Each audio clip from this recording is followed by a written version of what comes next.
Morning India, this is Siddharth explaining Sonu sir. प्यारे बच्चों एवं विद्यार्थियों, भाइयों बहनों, आज आपके लिए एक ऐसी खुशखबरी हम लेकर के आए हैं कि कुछ बच्चे कमेंट में लिखे कि सर पता ही नहीं चलता है कि सिलेबस होता क्या है ऑब्जेक्टिव का। कोचिंग में पूरा सिलेबस खत्म हो गया है, लेकिन ये नहीं पता है टेंस कितने नंबर का है, वॉइस कितने नंबर का है, नरेशन कितने नंबर का है, प्रीपोजिशन कितने नंबर का है, आर्टिकल्स कितने नंबर का है, डिटर्मिनर्स कितने नंबर का है, या जो भी टॉपिक होता है ग्रामर वो कितने नंबर का है।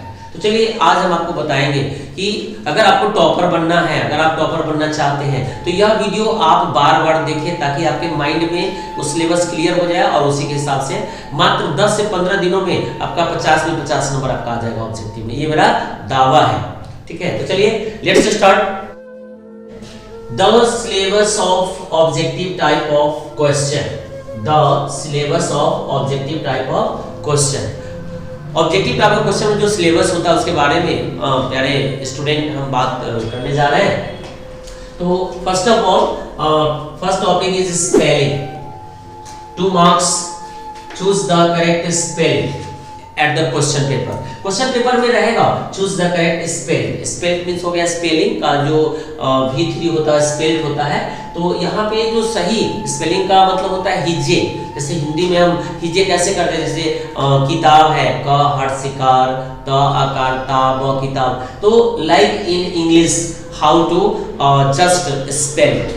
दो मार्क्स का होता है स्पेलिंग। चलिए next topic words. Word mean शब्द होता है। तो कैसे पता चलेगा कि शब्द कौन सा होता है सर? जैसे एंटोनिम्स और साइनोनिम्स एक नंबर का टॉपिक होता है, दोनों मिलाकर के 2 नंबर होता है। एंटोनिम्स होता है जैसे आपको विपरीतार्थक, अपोजिट वर्ड। और साइनोनिम्स होता है the word which gives same meaning, समानार्थी शब्द। तो एंटोनिम्स का मतलब क्या होता है? Opposite words. और साइनोनिम्स मतलब समानार्थी शब्द यानी विपरीतार्थक शब्द। 2 मार्क्स का होता है। नेक्स्ट सेंटेंस मींस होता है वाक्य। 2 और 3 मार्क्स का हो सकता है my dear student, boys and girls. और क्वेश्चन पेपर में हेडिंग क्या होगा? चूज द करेक्ट सेंटेंस, यानी सही सेंटेंस को चुनना होता है। There are 4 options as objective question, यानी उसमें 4 ऑप्शंस होते हैं, ठीक है।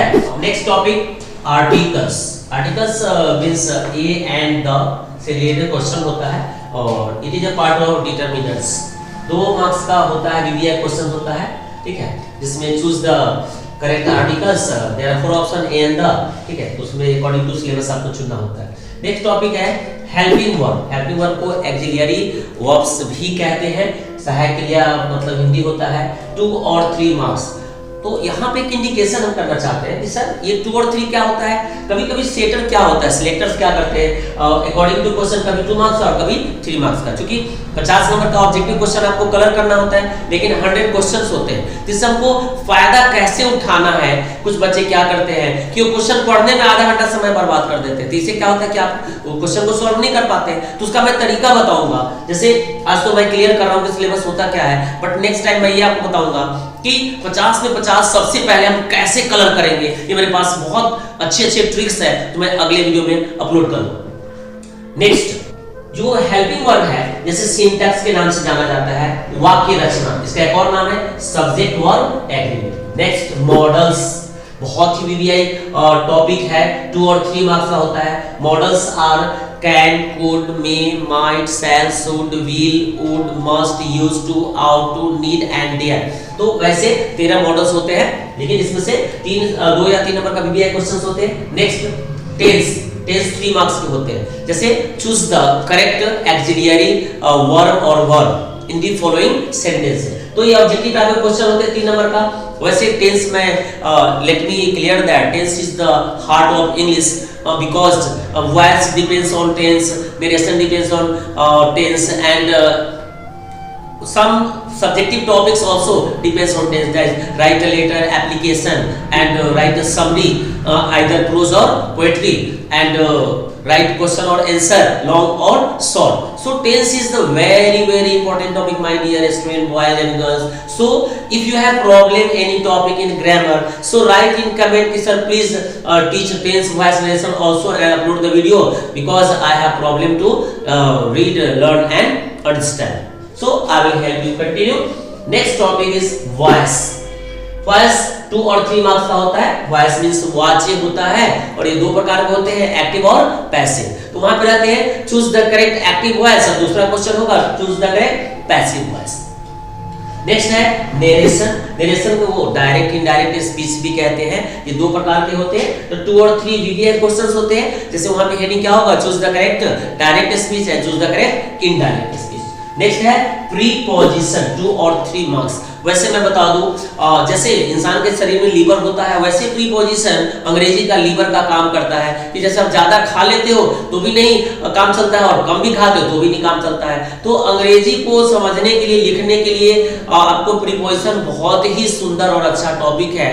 तो इसमें 2 और 3 मार्क्स का होता है। जैसे prepositions are in and in at into by since from etc। Interchange of sentence और 2 और 3 मार्क्स का।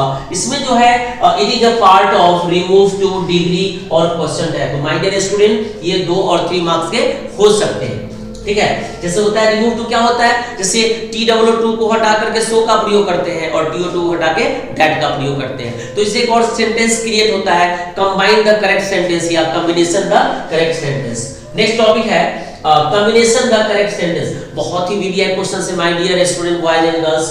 जो इसमें होता क्या है कि 2 सेंटेंस देते हैं और इसको जोड़ना होता है। तो सही से कैसे जोड़ेंगे, ये तो पूरे होल ग्रामर का कलेक्शन होता है। अगर कोई भी टॉपिक, जैसे आपको कंजक्शन एक टॉपिक होता है, जैसे which is a part of speech. जैसा कि आप लोग पढ़े होंगे माय डियर स्टूडेंट कि how many parts of speech, तो there are 8 parts of speech. तो conjunction is a parts of speech. तो यहां पे देखिए कहते हैं ज्वाइन और ऐड 2 सेंटेंसेस टुगेदर, यानी 2 वाक्यों को एक साथ जोड़ते हैं तो उसको कॉम्बिनेशन कहा जाता है।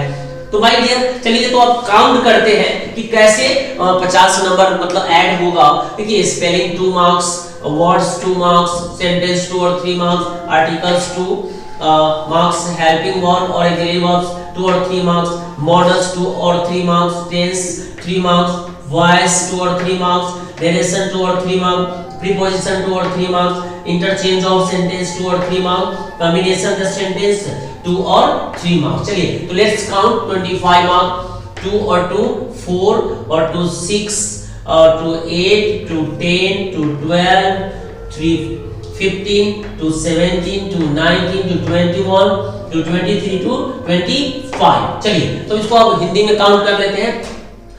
2 और 2 4 2 6 2 8 2 10 2 12 3 15 2 17 2 19 2 21 2 23 2 25। तो सर एक बात बताइए, आपने तो कहा था कि 50 नंबर का ऑब्जेक्टिव बताएंगे, ये क्या है सर, ये तो 25 मार्क्स ही हुआ। घबराने की बात नहीं है मेरे बच्चों। 25 जो ऑब्जेक्टिव क्वेश्चन होते हैं वो लिटरेचर से पूछा जाता है। अभी तो हम ग्रामर का ऑब्जेक्टिव बता रहे हैं, ठीक है। तो जो 25 लिटरेचर से क्वेश्चन होता है आप दोनों को ऐड करके देखिए, 25 + 25 = 50 मार्क्स का होता है, या 25 और 25 कितना होता है 50 होता है। तो हो गया ना 50। यस सर, अब क्लियर हो गया। तो थोड़ा और अच्छा से क्लियर करेंगे तो जल्दी समझ में आएगा। Okay I will clear.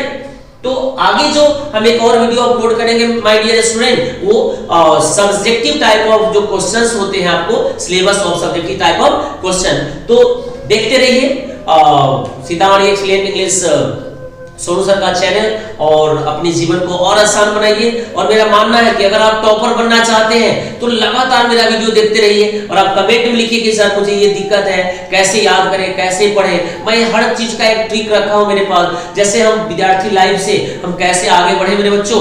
और जैसा कि मैंने पहले बताया था कि मैं एक गरीब परिवार से हूँ और पहले भी जो मेरे माता पिता है बहुत ही संघर्ष किए हैं और मेरी माँ चाहती थी कि मैं कुछ ऐसा बनूं कि मैं भारत के बच्चों को मैं मदद कर पाऊं। तो मैं कोशिश कर रहा हूं, देखते हैं आगे। माता रानी महारानी और शिव गुरु का आशीर्वाद और भारत के मेरे सभी माता पिता से विनती है कि मेरा वीडियो जो फ्री है अपने बच्चों को दिखाए और अच्छे बात विचार संस्कार और शिष्टाचार सिखाए। क्योंकि मैं जानता हूं कि जिंदगी कैसे शुरू होती है और कितने कठिनाइयों का सामना करना पड़ता है। चलिए, God bless you my dear student, have a nice day and see you soon.